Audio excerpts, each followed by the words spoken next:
Hello, everyone, and welcome to the Cancer Legal Resource Center webinar, Know Your Rights, Managing Medical Debt, Tips for Dealing with Medical Bills. I'm so excited to share this presentation with you today. My name is Shelley Rosenfeld. I'm director of the Cancer Legal Resource Center. And although I am a lawyer, today's presentation is not legal advice. This presentation also does not establish an attorney-client relationship. So let's talk about the Cancer Legal Resource Center, or CLRC. We are a program of the Disability Rights Legal Center based in Los Angeles, California. We help people nationwide. We are an educational model and will also do intakes in English and Spanish. We also have a language line for speakers of other languages. All of our services are confidential and all of our services are free. This webinar series has been created with the generous support of CGen. As you can see on your screen, this is part of the Know Your Rights webinar series. We have additional webinars coming up, and actually our next webinar is Workplace Rights and Accommodations. Each webinar is self-contained, so you don't have to go in order.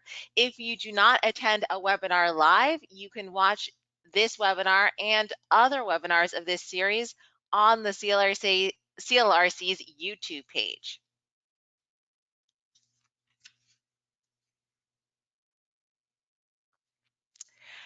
This is a webinar that is part of the Know Your Rights series, but we have webinars about all sorts of topics. They include employment rights, financial toxicity, clinical trials, medical marijuana, housing, health insurance, caregivers, disability benefits. So as you can see on your page, there is a link to the CLRC's YouTube page where these archived webinars are available. It is free to watch them. If there is any part of this webinar that you want to make sure you see or hear again, you can take notes, but you don't have to, because this webinar and the other webinars will be available on the YouTube page. So you can forward or rewind to whatever part of the webinar you want to focus on, or of course, rewatch the entire webinar. So what are some cancer-related issues? Many people ask, what does cancer have to do with the law? This is a list of some cancer-related legal issues. Cancer affects the patient, survivor, families, healthcare professionals, and impacts many different areas of the law. If someone has a question and is affected by cancer, whether or not the topic is listed here, they can contact the CLRC for more information. And speaking of contacting the CLRC, here is a way to do so. We actually include two separate ways. You don't have to do them both, just one is sufficient. Either filling out an intake on our website and going to clrcintake.org, or leaving a message on our toll-free line. I'm going to do my best to leave time for questions. This presentation is recorded. However, the question and answer session at the end of the webinar will not be recorded. So you can feel free to put any questions in the chat, but you by no means need to do so. And I'll try to cover different questions that others have. Hopefully I will be able to answer your questions, but if I'm not sure, or if you have questions that come up down the road, this is the best way to get in touch with us. Like I said, either filling out an intake on our website or calling our toll-free number to leave a message for someone to call you back and complete an intake. All the information we provide is free, though we do not provide legal advice or direct representation. We don't take anyone on as a client. We have an educational model. So one really exciting part of what the CLRC's recently been involved with is our legal self-help clinic, and it's for people affected by cancer. We are at a site, for example, a hospital or cancer center, and we are there. One of our team members is there to answer questions, talk to you about the CLRC, and also provide helpful information on the spot, both explaining it to you and giving it to you to take home with you about a variety of topics, including but not limited to employment, healthcare insurance, financial toxicity, wills and trusts, and definitely more. It is generously supported by CGen and has been wonderful so far. We will next be in July next month at City of Hope Comprehensive Cancer Center, so in Los Angeles. But if you listen to this webinar or are familiar with the CLRC and want the legal self-help clinic in your area, please do ask your providers, let them know about the Cancer Legal Resource Center and our effort, and then they can get in touch with us, and hopefully something might be able to be arranged. So we are the Cancer Legal Resource Center. So of course we have resources. If you'd like to go on our website to learn more about what we do and also access helpful handouts, that's the website. Also featuring the link to our previous webinars, including this one, which will be uploaded in several days, as well as an online intake. And if you do not have access to the intake form, please leave a message with us and we will call you back to do an intake. We also have the Patient Legal Handbook, and it's a very helpful overview of some really important issues that people affected by cancer may have questions about. So we, in addition to our library of fact sheets on a variety of legal issues on our website, we also have this resource, and we'd also like to give thanks to the handbook's generous sponsors, the American Cancer Society and Breakaway from Cancer. It is available on our website in English and in Spanish for free, but if you're interested in receiving a large number of copies of our handbook, please submit a bulk order on our website. We will ship it to you for free and send the handbooks themselves are free. So it's a wonderful opportunity if you'd like to have a paper copy of the handbook. We also have a really wonderful opportunity for attorneys. The CLRC has a professional panel which includes attorneys from across the country who help those with cancer if a caller needs help with a matter in their state and practice area. You saw on an earlier slide the practice areas that attorneys handle, but just to recap some of them: landlord-tenant, health insurance matters, medical malpractice, estate planning, employment law, and divorce law. It is a minimal commitment. All that the attorney agrees to is a half-hour consultation to someone who has already contacted the CLRC, and it's very easy to apply. It's free to apply. So if you are a lawyer or know of a lawyer, please encourage them to learn more about the professional panel and hopefully apply. We also, from several times throughout the year, we do have free professional panel events where a lawyer will speak about an issue of relevance to the cancer community. It is designed to provide free legal education credit to lawyers, and also open to the general community to learn about a legal issue. So let's move into the presentation. We're going to cover financial and other resources in connection with cancer diagnosis, but we want to make sure, of course, to get the basics covered. Obviously, cancer is an extremely expensive illness, even for those who have, quote, good health insurance coverage. So what is cancer-related financial toxicity? You may have heard this phrase in the past, and it's essentially financial distress or problems that affect people with cancer due to the cost of treatment. Because cancer treatment affects a patient's ability to work and pay bills, financial toxicity is often caused by a loss of income. And even the best insurance doesn't cover 100% of costs. So having a good job with good insurance doesn't always prevent financial burdens or toxicity. This is especially true when you take into account transportation, parking, and potentially housing and other hidden or indirect costs. And it can be difficult to get coverage for those costs, even with the best insurance plans. So according to the Kaiser Family Foundation, medical debt was the #1 reason for bankruptcy filings in the US. And this was from some time ago, but a 2019 study in the American Journal of Public Health found that 2/3 of bankruptcies were associated with medical issues, either due to high medical costs or income loss from time off of work. 2022 Kaiser Family Foundation survey found that 41% of Americans have medical debt and 24% have medical bills that are past due or unable to be paid.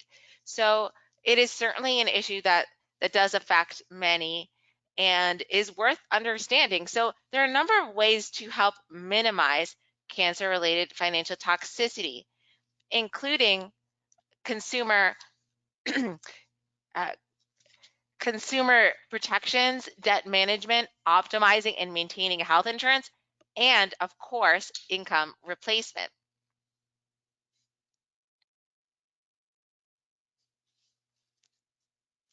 Cancer is one of the most expensive medical conditions. Insurance copays and coinsurance are just one piece of the financial toxicity puzzle. Most everyone will have some or a lot of out-of-pocket costs. Prescription drugs for cancer are often more expensive than those for other conditions. People have to take time off of work for treatment and recovery, and family members may have to take time off as well. For a person who has a recurrence of cancer or has multiple cancers, the medical costs and loss of income are even greater.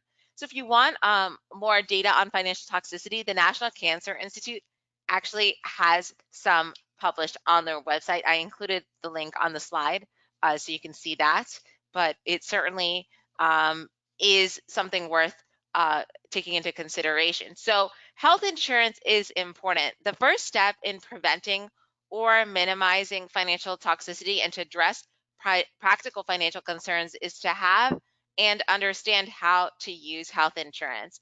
I'll talk a bit about health insurance options today and options for healthcare if you can't get insurance. And I'll go over information on insurance appeals. Again, this is going to be just a quick overview. So, despite the fact that we look to our doctors and other healthcare professionals to know everything they need to know about our health and make informed decisions about our care, they are not necessarily the ones responsible for making sure that the care they recommend is covered by your insurance plan. It is the patient's responsibility to understand their own coverage.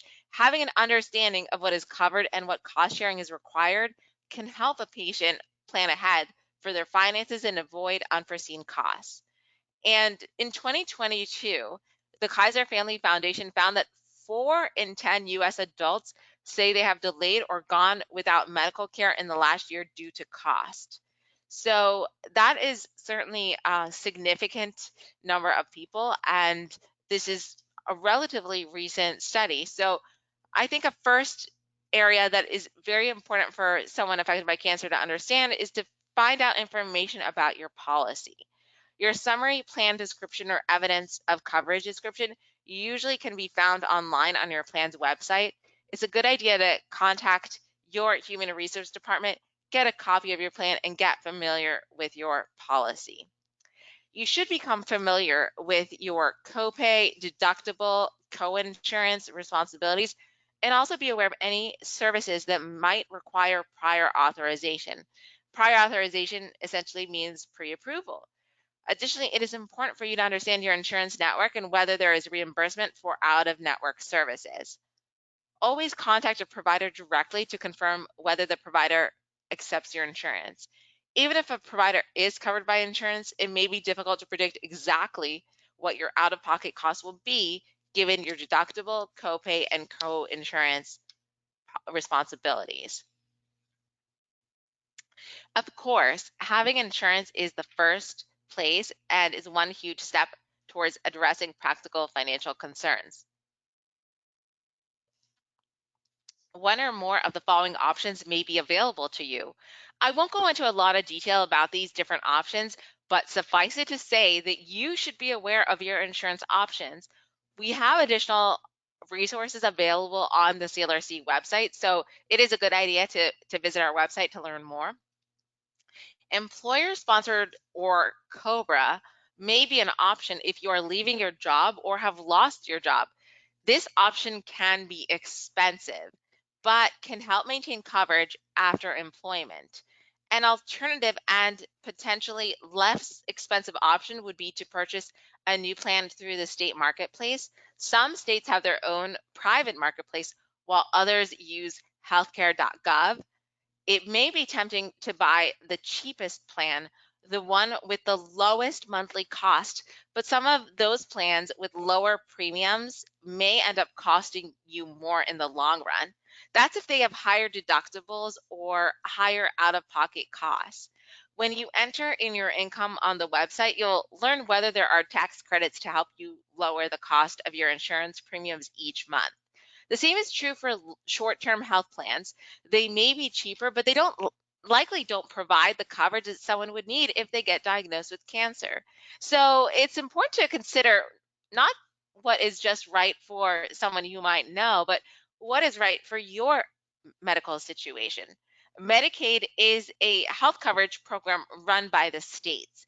Eligibility is traditionally based on low income, low assets, and disability.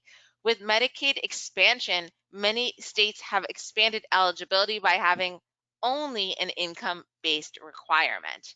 Medicare is available to people who are turning 65 or those who have been eligible for SSDI or Social Security Disability Insurance for 24 months.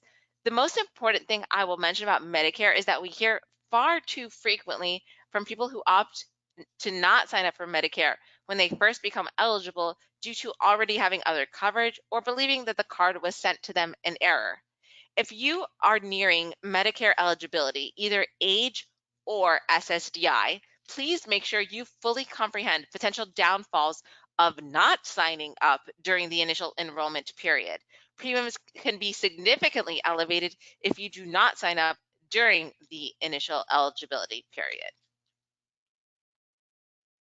Now let's get back to the basics. If you can't get health care otherwise, here are some options. Private health insurance.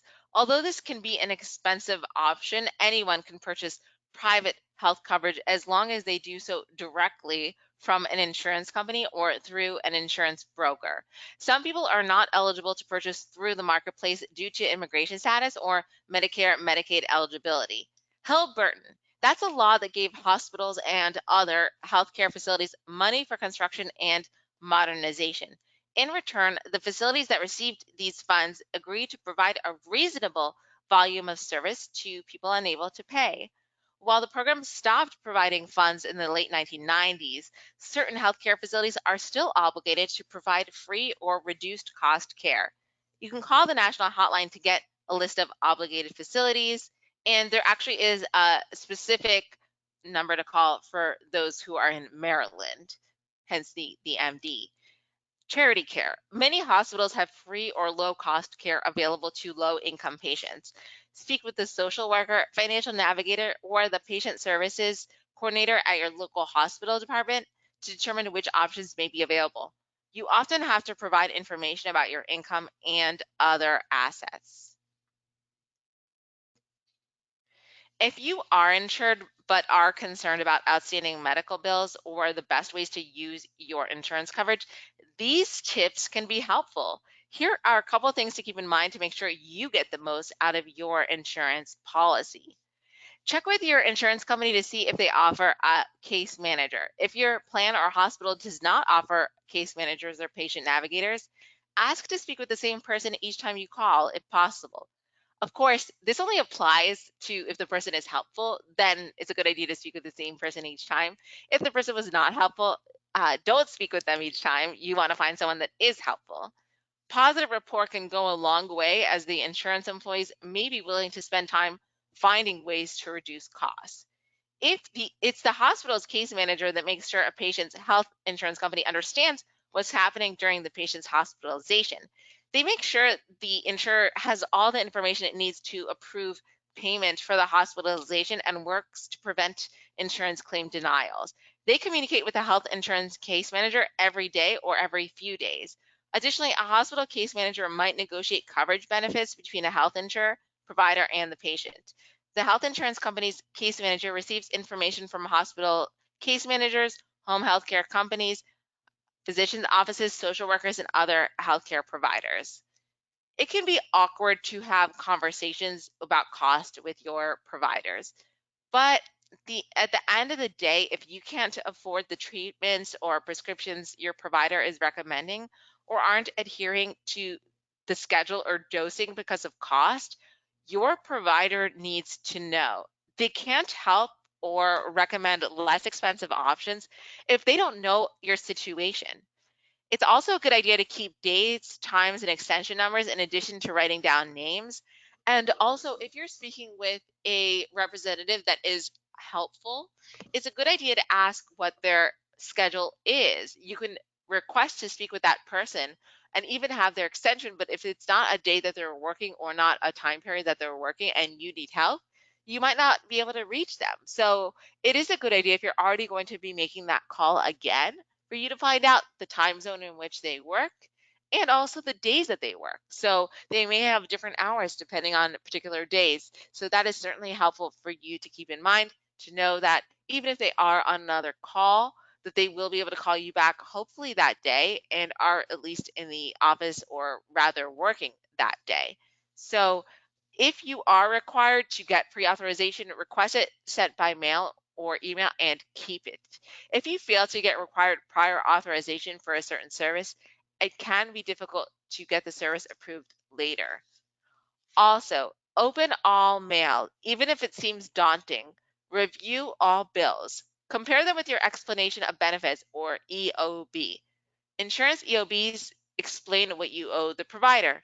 Mistakes happen.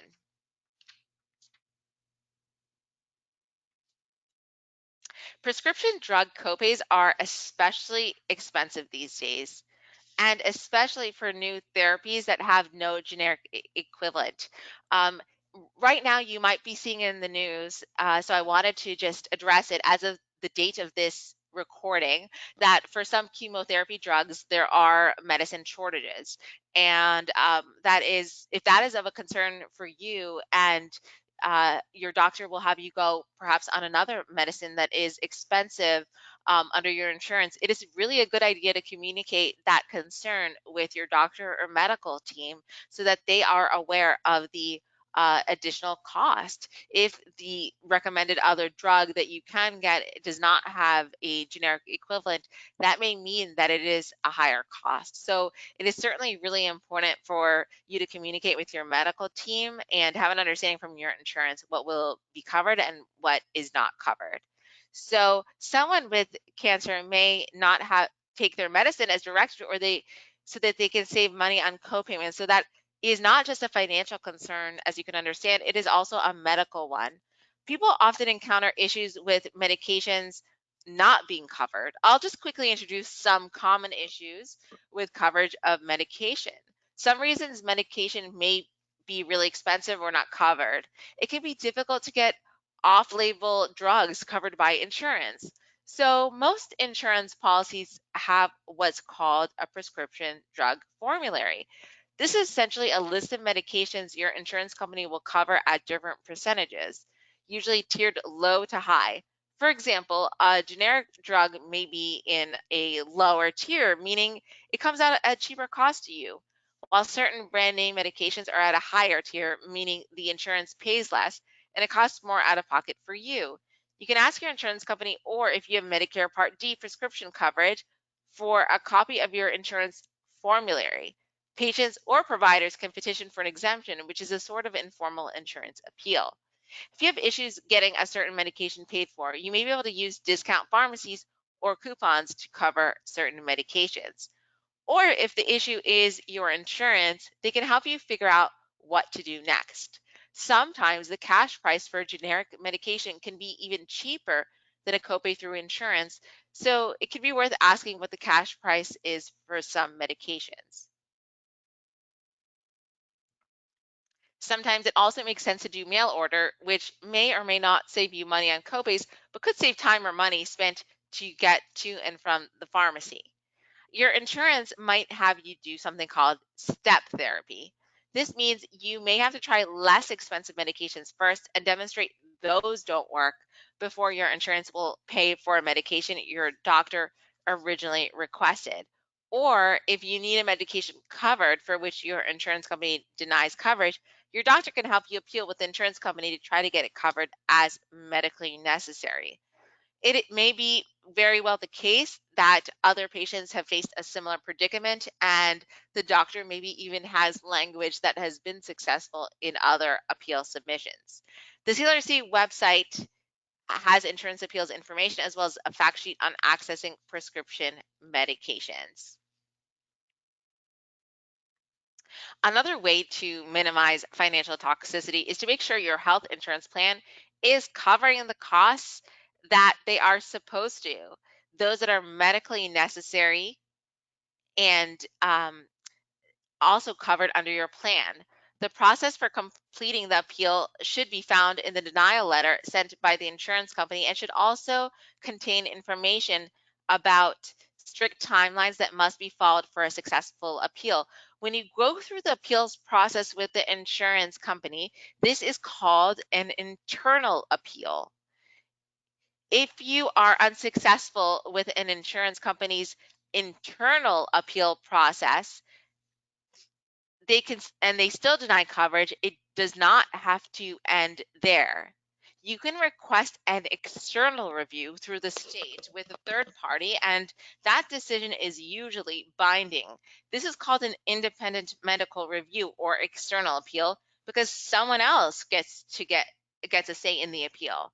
Typically, you have to go through the insurance company first unless the issue is urgent. Often, medical teams are unaware of insurance difficulties that patients face.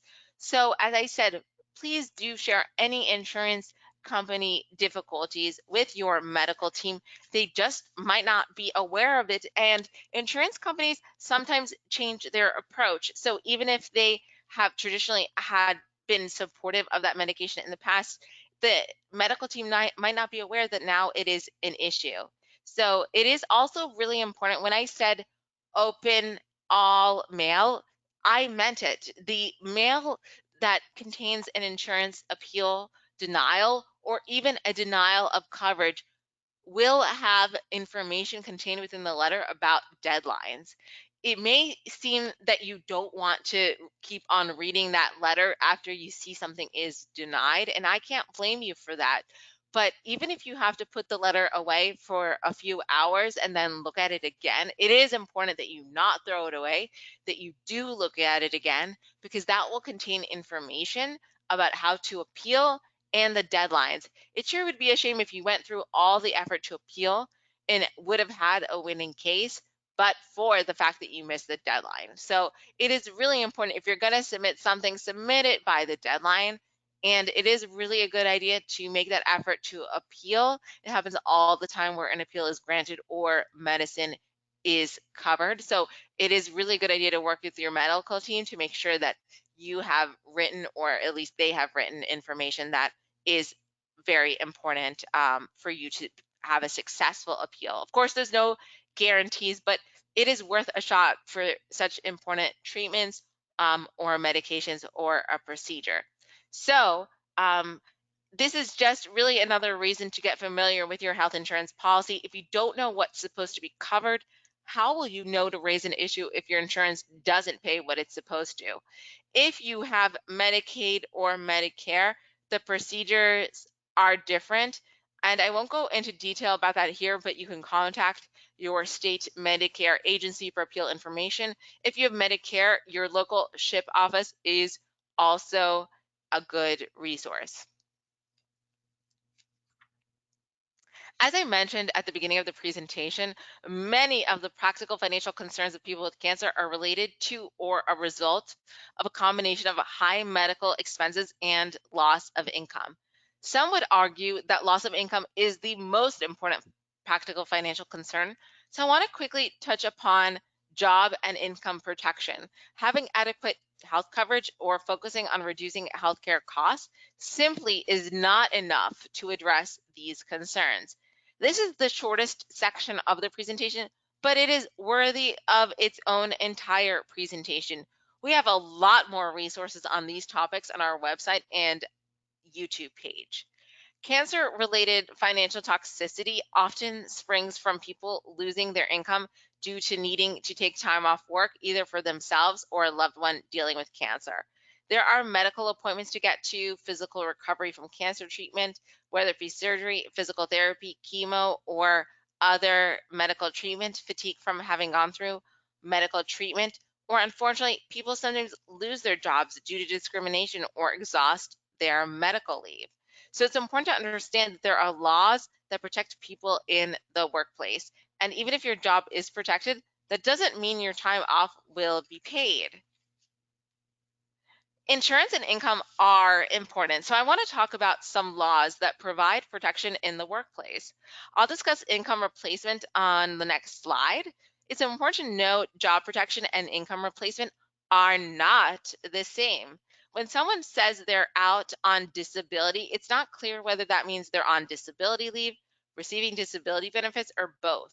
A lot of people with cancer don't realize that they are potentially protected by disability discrimination laws. In a lot of cases, maintaining employment is the most important thing to prevent financial toxicity. FMLA, the Family Medical Leave Act, is the law that provides people with some job and benefit protected medical leave for themselves or a covered family member. If you work for a public agency or private employer of 50 or more employees within a 75-mile radius, you could be eligible to take up to 12 weeks of job protected medical leave and get your same job and benefits when you go back to work. Some states have a similar law, and some employers provide medical leave similar to FMLA. Again, this is just a 30-second overview of a very complex law. As providers, your providers may need to work with you and on medical certification. So it's definitely, that is a part of it that you may be involving your medical provider again. The American with Disabilities Act, or ADA, is the federal law that protects people with disabilities from discrimination at a public employer or a private employer with 15 or more employees. Cancer can be considered a disability under the ADA definition, so you may be eligible for a reasonable accommodation in the workplace, including physical adjustments to the workplace or adjustment in company policies. The CLRC has publications on its website dealing with protections in the workplace and how to speak to an employer about a cancer diagnosis. It's important to understand your rights early on. The CLRC website has a repository of information on employment law, including webinars and handouts. Again, maintaining employment when at all possible is imperative in avoiding financial concerns, so it might be helpful to ask your doctors to suggest accommodations before you may be able to work. Some states who have expanded protections and apply to employers with fewer employees or specifically include cancer in the definition of disability. So, for example, some states offer anti-discrimination protection for people who work for employers of less than 15 employees, or expand the definition of disability so more folks are covered. Again, this was just a super quick overview and introduction, so you know there are job protections. Now I'll give you some basic information on income replacement.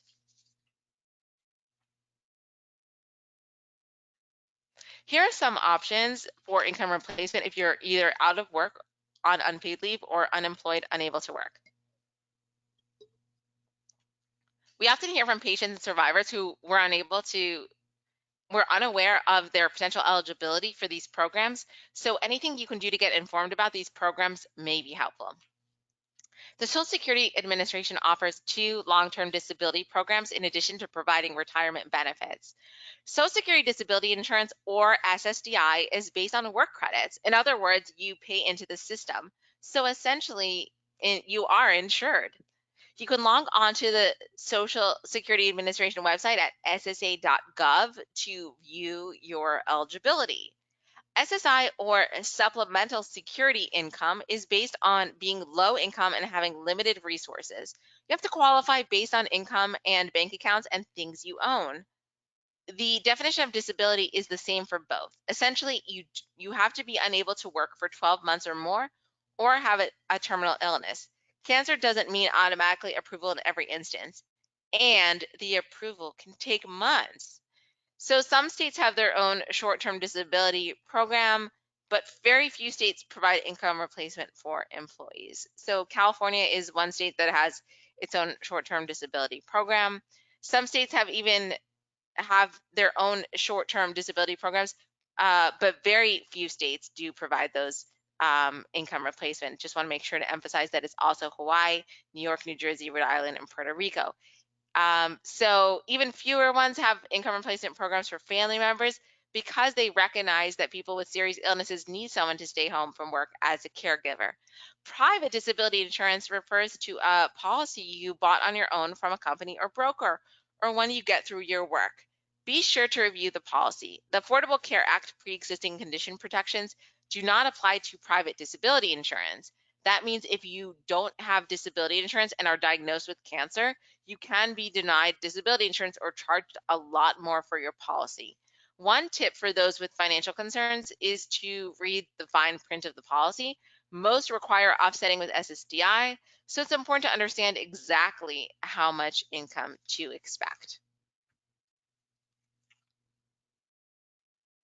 So to prevent financial toxicity and address practical financial concerns, we should have insurance, understand how to use it, understand that appeal rights exist. We also make sure our income is protected and understand what disability benefits for which we may be eligible.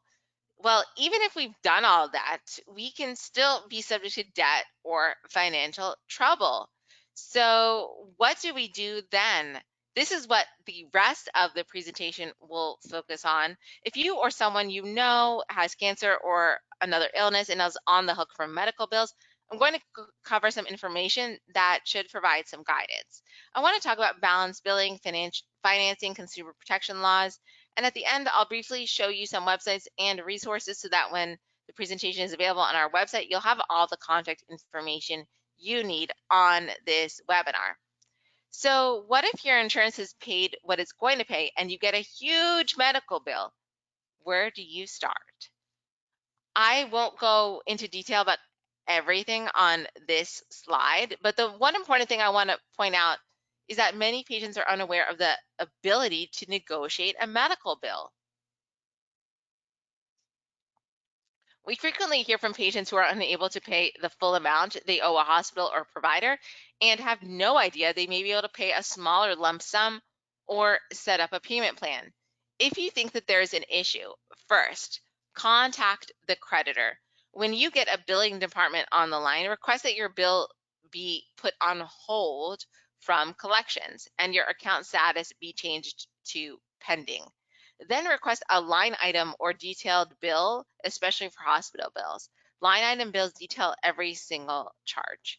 And a lot of times, the places from which you would want to order or request an itemized bill, they won't send you one automatically. You do have to request it after you've received your bill. And just because you've requested it before, it doesn't mean you will get that in the future. So it is a good idea to always request it. So here, you want to confirm that your insurance was billed. Sometimes providers send bills before the insurance payment is reflected. So that's also a good tip to make sure that insurance was billed. Credit reporting bureaus are required to wait 180 days before putting past due medical debt on a credit report so that patients can get work on getting their bills paid. Make sure every single item on that bill was actually ordered by your physician in writing. If your doctor did not order a test or procedure in writing, you cannot be charged for it. Look for duplicate charges. Look for upcoding. This is when a provider bills for a more costly procedure than was actually performed. Compare the codes in your medical records against the detailed bill. If it looks like the charges are valid and you can't pay it all now, you can set up a payment plan or try to negotiate a smaller lump sum. So if you're determined there are charges you can dispute, write a medical dispute letter to mail, fax, or email. It's important to have it in writing, and if you send by mail, send it certified so you can confirm receipt. When the letter, write the letter as soon as possible. Of course, you'll want to put your account information details on the charges area of the supporting documentation, date, time, facilities, physician name, code number, and a statement that explains why you're disputing certain charges.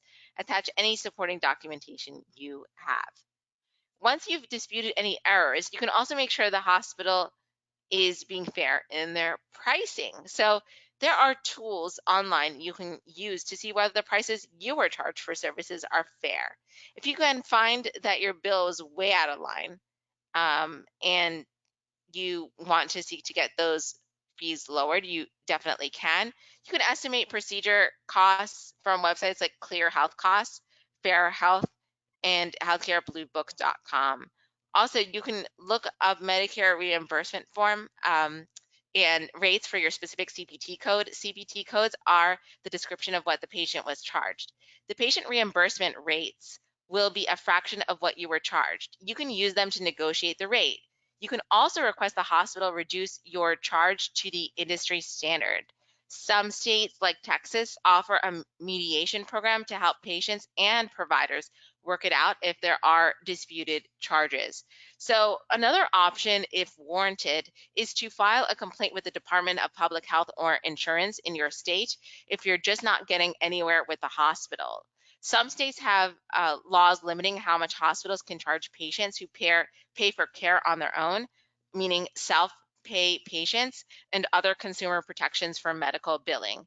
If the task of reviewing a lengthy hospital bill seems impossible given your circumstances, you could consider talking to a medical billing advocate or attorney. Medical billing advocates either charge an hourly rate or a percentage of what they save you. Additionally, some hospitals have financial navigators, and that can be beneficial to work with or to consult a financial advisor. So there are different options out there. So I want to talk about balance billing. A lot of people think that if your health insurance pays your medical provider, that means the insurance company has paid the entire cost of the care to your provider, besides your copay or your insurance or deductible. Not the case. If your provider accepts your insurance or accepts assignment from Medicare, the provider has agreed to be paid what the insurance will pay them and accept that payment as payment in full. When your insurance, whether private insurance, Medicare, or Medicaid, pays the provider, they're paying a contracted rate to the provider. For example, a provider service could typically be $500, but they agree to be paid $300 from your insurance. That's the contracted rate between your insurance and your provider. $300. If you visit any in-network provider and get services covered by your insurance plan, they have a contracted rate they agree to accept from your insurance. So you cannot be billed for the balance, in this example, the remaining $200. To bill you for the balance would be violating the contract between the provider and the insurance company. If you go outside your insurance network or get care that is not covered under your policy, then you can be held liable because in those cases, the provider has not negotiated to accept a certain rate and is under no obligation and no contract. So it is not illegal if your provider is under no contract. So if you run into this issue, you may be able to file a grievance with your insurance plan so they're on notice that their provider is violating their contract. But it is important to also be aware of surprise bills. So we should be familiar with our policy and make sure our providers are in network, because we know we'd end up on the hook for more out-of-pocket expenses if we see an out-of-network provider. But what if you've done that? You schedule a surgery with an in-network surgeon at an in-network hospital, and then you get a bill for the out-of-network anesthesiologist that you didn't pick. A Kaiser Family Foundation survey found that among insured non-elderly adults struggling with medical bill problems, charges from out-of-network providers were a contributing factor about 1/3 of the time. So it also explored that further, nearly 7 in 10 individuals with unaffordable out-of-network medical bills did not know the healthcare provider was not in their plan's network at the time they received care. Sometimes this happens to people and is known as surprise balance billing, where the provider bills you for the balance the insurance didn't pay. This has to be illegal, right? Well, unfortunately, there were no explicit federal protections against balance billing, so it wasn't not illegal federally. It wasn't illegal federally or nationwide, but some states had stepped in to protect consumers from this costly and confusing practice, but the protections were inadequate. So Fast forward to 2022, where the Consolidated Appropriations Act, or CAA, included provisions to alleviate this issue called the No Surprises Act. So, starting in 2022, patients no longer received balance bills if they received emergency care, were transported by an air ambulance, or received non emergency care at an in network hospital but are unknowingly treated by an out of network physician or receive lab services from an out of network lab. Patients only pay the copay and deductible and that they normally would be charged by an in-network provider. The provision does not apply to ground ambulance services. Also, a patient may choose in advance to be treated by an out of network physician at an in network hospital. In this case, the patient will be balance billed as long as they receive a cost estimate and provide consent to be treated by that physician and pay the balance bill. So, just a summary of kind of the aspect of how things have changed and the fact that things have been indeed improved. So any family facing cancer is going to have some out of pocket costs. It could be hundreds or thousands of dollars. Providers are now offering ways of financing what you owe. Medical providers often require you to demonstrate your ability to pay before agreeing to treat you. That's normal unless you're in need of immediate life-saving emergency treatment. Providers know that most people don't have this kind of cash on hand and want to be sure they're going to be paid. Your facility may offer options like medical credit card or private loan through a partner lender to patients seeking care. It's really important to do your research. Take a little bit of time or ask someone to go over the terms if you choose to finance a medical bill so you have another set of eyes before you sign. Don't sign on to a loan or credit card without researching. Some medical credit cards like Care Credit and some other companies offer zero interest for 18 months or some terms like that. It may seem like a no-brainer, but consider your budget. Even at 0%, could you afford to pay off the whole balance in 18 months? That's important to think about because after 18 months, the interest rate will go way up to something like 26% or so. And with that interest, it may become impossible to pay off the balance. If the hospital says they have a lender they're partnered with, find out the hidden terms and if there are any in there. So, as we're often warned, if it sounds too good to be true, it is. It's okay to be skeptical when it comes to loans. This is another example where it makes sense to talk to your provider.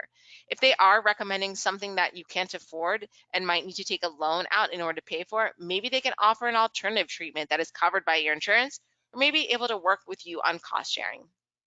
So it is important to keep in mind to consider financing options carefully.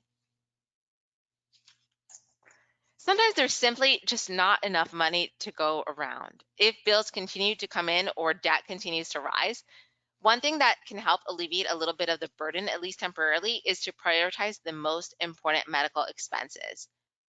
For example, if someone has debt and has been secured with collateral, such as a mortgage or car loan, it may be important to prioritize those expenses or risk repossession or foreclosure. If you stop paying a car loan or a mortgage, you risk losing your home or car. However, maybe you live somewhere with excellent public transportation and other transportation options like taxis. Maybe in that case, giving up a car just isn't a big deal. Or maybe the household can get by with one car instead of multiple. Along the same lines, even if you do not own a home, it is important to pay attention to due dates for other essential things like rent for an apartment. We often hear from patients and survivors who are struggling with housing issues because they stopped paying their rent or mortgage when their medical bills started piling up. We, of course, think of medical bills as necessities, but in a lot of circumstances, patients are still able to continue receiving care despite having large bills, and or may have a lot more flexibility with respect to repayment timing and options compared to a rent or mortgage payment, where a landlord or bank may not be as flexible. It is important to be able to pay copays when you go to the doctor, and you can be turned away if you cannot afford them. But if you risk losing your home or car, you may want to prioritize those payments over, for example, a credit card bill. I just want to emphasize I'm not a financial advisor. I'm not providing financial advice, but these are just some things to keep in mind as you make, in some cases, difficult decisions. So let's talk about if you do end up owing a balance that you can't pay off, medical debt or otherwise, and it becomes delinquent. This is certainly not uncommon in this world of incredibly expensive medicine and where there are a lack of income replacement programs. The Federal Fair Debt Collection Practices Act protects consumers from harassing collection practices by debt collectors, i.e., collection agencies or attorneys. A debt collector is different than a creditor. A creditor extends credit to individuals. That's the original person who extended you the services. That creditor will then contract with a debt collection agency or attorney or sell to debt buyers to collect past due debt. Although original creditors are exempt from the federal rules, some states have their own laws regarding creditor behavior. Debt collectors are required to disclose they are debt collectors and are required to send written notice about debt. Debt collectors are not allowed to harass individuals, make false statements, or engage in unfair practices. If you learn you owe money, ask the bill collector about it. Get a copy of your credit report. Ask the collector for more information. Get their name and address and request information about the debt in writing. Make sure it's legit. There are so many scams these days where scammers get people on the phone and try to convince them to make an immediate payment over the phone. But this is not a good idea if you don't know who you're paying or why. There are also time limits for collecting debt called statutes of limitations, which vary from state to state. The statute of limitations for debt collection is the number of years during which a collector could sue you for the debt and enforce a judgment. When you get confirmation of the debt you owe, you may want to check about the statute of limitations for debt collection and for credit reporting. Sometimes it doesn't make sense to pay a past due debt that is about to fall off your credit report. So if you owe money and you cannot pay it. However, sometimes debt collectors will be sympathetic if you offer to pay a reduced amount, especially if the debt is older. You can try to negotiate. They may be more likely to reduce what you owe if you can pay it off. If you think the amount is wrong, file a dispute. There are online resources for disputing debts. I mentioned a lot about medical billing, but because there are so many types of debt, this applies universally. Sometimes we hear from callers who are concerned about liability for the debts of someone else. In general, if someone dies and has amassed debt during their lifetime, their estate would have to pay the debts before the heirs could receive any of the property. While a spouse is not always liable for the debts of the other spouse, there is something called the doctrine of necessaries, which for necessary expenses debt such as medical bills, utilities, rent, and food and clothing. Unfortunately, this means that in a lot of circumstances, the widow or widower is responsible for paying off the medical debt of their deceased spouse, the same way a parent would be liable for the medical debt amassed by a minor child. Again, this does vary a bit from state to state.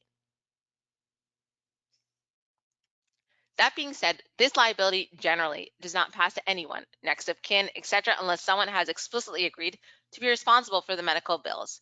For example, parents would likely not be responsible for the medical debt of an adult child. An adult child would not be responsible for paying off the medical debt incurred by one of their parents, unless they explicitly sign something, of course, at the hospital agreeing to be responsible for the medical bills if their parent could not pay. Okay, so what if you can't dispute and can't pay a debt? Should you be worried about a lawsuit? Well, it depends. Each state has a statute of limitations or time limit for when a debt collector can sue you. So you might not need to worry about really old debt, but always a good idea to check with a lawyer first. If you are actually sued for past due debt, a lawyer may raise that as a defense to a lawsuit. You can also contact the CLRC or most states' attorney general websites have consumer information about debt collection and statutes of limitations. You have to first be sued by a creditor and have a judgment entered against you in court in order to have your wages garnished or have a lien put on your house or bank account levy. So not responding to a court summons will almost always result in a judgment being held against you or entered against you. So always check with the lawyer right away. If you are sued, a lawyer can advise you of what action to take. So we are the Cancer Legal Resource Center. So of course, we're going to provide resources to you. Here are some places to get insurance information. Contact the CLRC if you want to ask about COBRA, marketplace insurance, Medicaid, insurance appeals, we have a comprehensive website with fact sheets or ask a question for individual assistance. And then there are government websites for the various programs. For more specific help on Medicare, here are some resources that can help with your individual questions. SHIP, which I mentioned earlier in the presentation, it stands for State Health Insurance Assistance Program. That can really be a wonderful resource.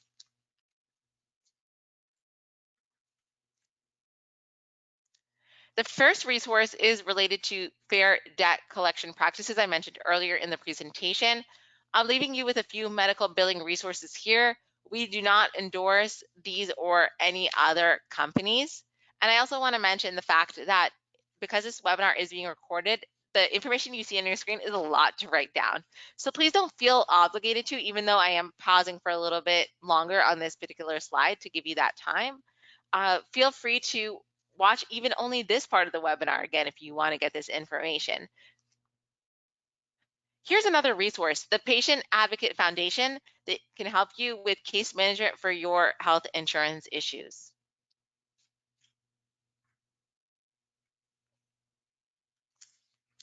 If there is a debt collector harassing you or you're worried about a lawsuit or wage garnishments, check this video out from the FTC. Certain benefits are exempt from wage garnishment, and here is a bit more about that. So you can definitely go to the website and check out more information about that.